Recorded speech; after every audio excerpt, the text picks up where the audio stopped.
7h15 sur Guyane la première, la stratégie vaccinale anti-Covid en Guyane. Nous en parlons avec la directrice générale de l'Agence régionale de santé, Clara Debord. Bonjour Clara Debord. Bonjour.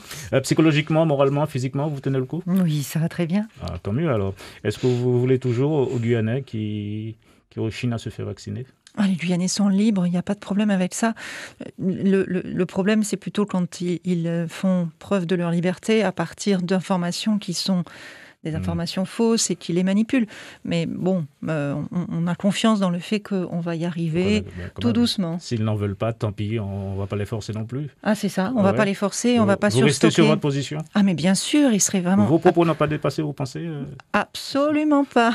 Il n'est pas question qu'on ait 150 000 doses qui dorment dans les congélateurs alors que d'autres en demandent, je le répète. Vous pensez que c'est en culpabilisant les Guyanais que vous allez... Je ne culpabilise pas, je prends acte. Changer la donne ? Je prends acte et nous sommes toujours disponibles pour vacciner toutes les personnes qui le veulent. Et ma responsabilité, c'est bien sûr qu'il y ait les doses suffisantes au moment où les gens se décident. Là, pour le moment, on en a suffisamment, donc on arrête. Est-ce que vous avez eu des remarques, des remontrances ou rappels à l'ordre de votre hiérarchie après ces propos ? Pas du tout, non, pas du tout. On est tous d'accord sur le fait que les doses sont précieuses et qu'il est important qu'on les distribue avec justice et sans faire de surstock. Quand on voit la situation, même ne serait-ce que dans les pays limitrophes ou même dans toute l'Amérique du Sud, je ne sais pas si vous avez vu un peu ce qui se passe en Argentine, mais même en Amérique centrale, ce qui se passe au Costa Rica.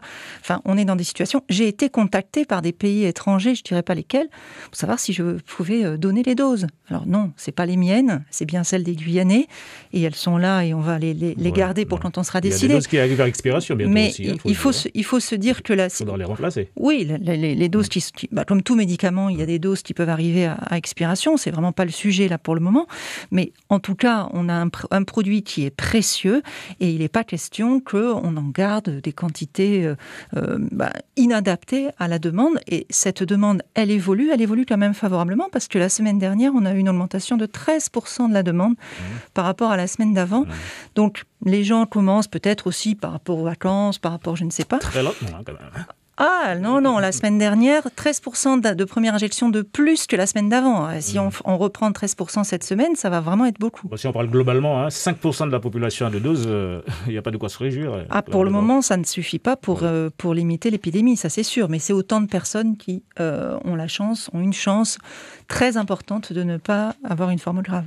Et l'ARS a prévu un plan B, vraiment, si l'adhésion à la vaccination stagne ? Comment lutter contre l'épidémie s'il n'y a pas de vaccin qui circule ? L'adhésion de la population, elle stagne pas. On a des gens qui demandent du temps. Voilà, toutes les enquêtes confirment cette chose-là. Il y a à la fois des personnes qui sont favorables à la vaccination, mais qui ne l'ont pas encore fait, et qui disent « je suis favorable, mais je ne suis pas encore vacciné ». Et puis des personnes qui disent « je suis défavorable, mais je pourrais changer d'avis avec le temps ». C'est ça, les deux grandes... Ça veut dire qu'il n'y a pas d'autre plan si vraiment la vaccination n'a pas plus loin. Mais les grands enseignements, c'est que les gens, ils ont besoin de temps. Voilà, donc on va prendre le temps avec eux, avec elles. C'est sûr que si ça avait augmenté plus vite, on serait un peu plus rassuré. Mais le fait que les gens aient besoin de temps, c'est très bien. On va respecter ce temps-là. Et avec des témoignages, avec la discussion avec les professionnels de santé de terrain, votre chaîne à la télévision a montré un travail extraordinaire fait par des équipes dans l'ouest guyanais, des médecins qui vont au contact de la population. Alors un médecin discute, il finit par convaincre 10 personnes. Alors 10 personnes, c'est pas beaucoup, mais c'est énorme. Tous ces 10-là, sans avoir eu ce contact avec le médecin, ils auraient encore attendu un peu plus. Donc en fait, on va continuer et multiplier. En fait, en première phase de la vaccination, on a vacciné toutes les personnes, on va dire, déjà convaincues. Et là, il fallait leur offrir la vaccination le plus vite possible. Ils la voulaient. Donc, vaccinodrome, etc. Et les gens qui décident tout seuls de se vacciner, bien voilà, ils ont des vaccinodromes en quantité suffisante. Ensuite, une fois que cette part-là de la population qui voulait absolument se faire vacciner a pu avoir accès, s'attaquer à l'autre, alors on avance plutôt vers les personnes qu'il faut contacter, aller discuter avec. Justement, vous ne regrettez pas, Clara Debord, aujourd'hui d'avoir freiné, on va dire, certaines initiatives de proximité, d'avoir voulu tout centraliser On n'a pas voulu tout centraliser, je répète. On a tous en tête l'épisode de Sinnamary. Et je l'ai dit depuis un moment, cette lutte, on va la gagner tous ensemble. Il n'est pas possible que ce soit le système de santé tout seul qui porte tout. Et moi, j'ai demandé, pour le moment, ça n'a pas pu aboutir, mais très tôt, qu'on puisse organiser des navettes, par exemple, qu'on puisse organiser de l'aide à la prise de rendez-vous. Il y a du changement là dans la stratégie. Pas du tout, mais vous l'avez juste pas entendu, monsieur, mais je l'ai dit il y a plus de 2 mois. Sauf que ça n'a été repris par personne. Parce qu'il faut que les soignants viennent au contact de chacun des 300 000 habitants. Ça n'est pas possible. Donc il faut qu'on multiplie les efforts, mais qu'on s'y mette tous. Il y a des moyens de mise en contact entre la population et la vaccination qui relèvent d'autres acteurs que les acteurs de la santé. En la santé, on est mobilisé en réanimation, aux urgences. On a ouvert quand même des centres de vaccination. Maintenant, d'autres acteurs doivent nous aider à parler favorablement de la vaccination, parce que ça ne sert à rien d'emmener des doses quelque part, où que ce soit d'ailleurs. Si la population n'a pas envie ou a peur de se faire vacciner, il n'est pas question de mobiliser des professionnels quand la population n'a pas envie. Donc ce travail de mobilisation sociale, sensibiliser ces gens-là, il repose sur chacun d'entre nous, effectivement, sur les personnes vaccinées, sur les médecins, sur les pharmaciens. D'ailleurs, on va démarrer cette semaine la vaccination dans 12 pharmacies de Guyane. On est en train de signer un protocole certainement demain pour pouvoir justement maintenant s'adresser aux personnes qui ont pris ce temps, parce qu'elles en avaient besoin, et qui ont besoin de discuter notamment des effets secondaires. On a beaucoup de personnes qui nous disent « moi j'ai peur des effets secondaires » et pour ça, le pharmacien, c'est vraiment un acteur clé. Revenons à cette enquête, Clara Debord. L'Institut Pasteur, via Claude Flamand, a réalisé une étude sur les intentions de vaccination des Guyanais.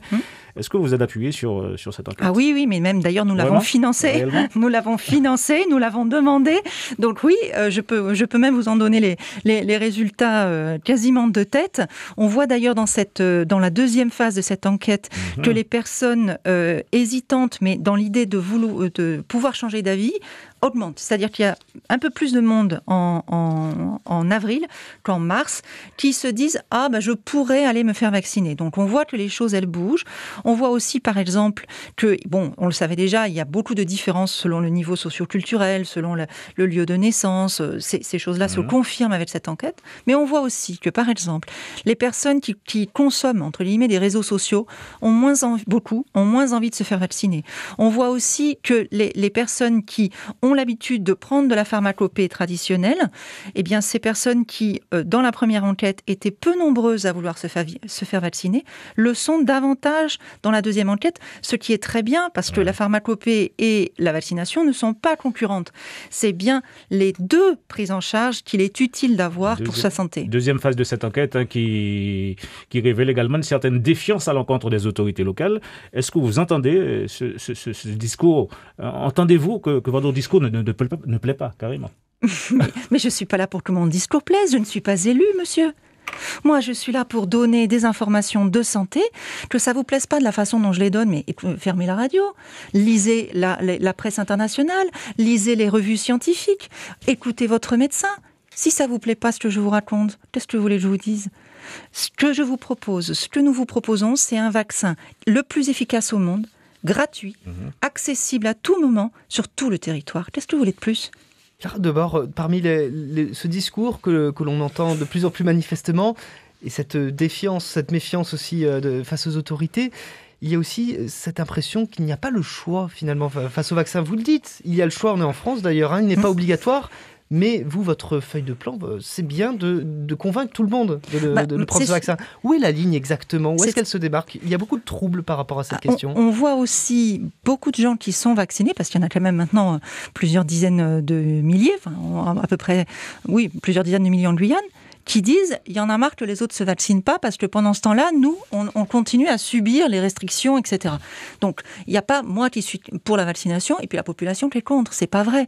L'immense majorité des gens souhaitent ou se sont déjà fait vacciner. Mais est-ce qu'il n'y a pas une obligation déguisée en quelque sorte ? Il se trouve que, de fait, le fonctionnement de l'immunité de groupe ne peut marcher que s'il y a beaucoup de gens vaccinés. C'est tout. C'est-à-dire que là, pour le moment, la vaccination ne sert, je vais simplifier un peu, mais ne sert qu'à la personne qui est vaccinée et à ses proches, puisque quand on est vacciné, on est moins contagieux. Si jamais on attrape le virus, on est beaucoup moins contagieux. Mais il y a un moment, mais ce moment, il est dans longtemps pour le moment, il y a un moment où, quand on sera suffisamment nombreux à être vaccinés, on aura un deuxième effet bénéfique, c'est l'immunité de groupe. Ouais, et donc, évidemment, ceux qui sont vaccinés contribuent à l'immunité de groupe, mais aimeraient bien que d'autres contribuent aussi. Donc, moi, l'immunité de groupe, je suis chargée de l'expliquer. Après, je le répète, les personnes sont libres de se vacciner ou de ne pas se vacciner. J'entends d'ailleurs beaucoup de personnes qui disent « Moi, je me vaccinerai quand ça sera obligatoire. » Ah bon, mais parce que donc vous attendez que Paris décide pour vous. C'est ça que vous voulez. Alors, vous voulez être libre, mais vous voulez que ce soit Paris qui décide. C'est étrange. J'ai pas beaucoup entendu. Claire Debord, dernière question. Les Guyanais n'ont pas attendu votre arrivée pour fustiger le monde médical. Sans vouloir précipiter, on va dire, votre départ, quel est votre bilan ? Allez, en 2 mots. Je trouve que j'étais à Kourou hier, à l'hôpital de Kourou hier, et je suis impressionnée par les progrès de l'ensemble du secteur de la santé. C'est vrai que le Covid, c'est un drame, mais pour les hôpitaux, ça les a vraiment fait développer encore plus vite. On a mis en place des choses qu'on aurait mis en place peut-être dans quelques années seulement. Là, vraiment, chapeau, ils ont vraiment fait des progrès extraordinaires. Ça sera plus compliqué pour les moyens humains, alors ? Non, les moyens humains ont beaucoup augmenté. On a de quoi armer plusieurs dizaines de lits de réanimation. On n'aurait pas imaginé que c'était possible. Et puis surtout, les professionnels, ils nous l'ont dit, maintenant, ils travaillent ensemble. Ils font des staffs communs. Ils se passent les patients selon les capacités des uns et des autres. Non, vraiment, ils témoignent, vous avez qu'à leur demander. En tout cas, moi, je discutais avec les médecins de l'hôpital de Kourou hier. C'était assez flagrant. Et donc, bilan négatif pour vous ? Positif ? On n'est pas là pour faire le bilan négatif. Chacun met sa pierre à l'édifice. Et une fois de plus, je ne suis pas élue ni en période de réélection. Merci Clara Debord d'avoir répondu à nos questions ce matin. Merci. L'invité café.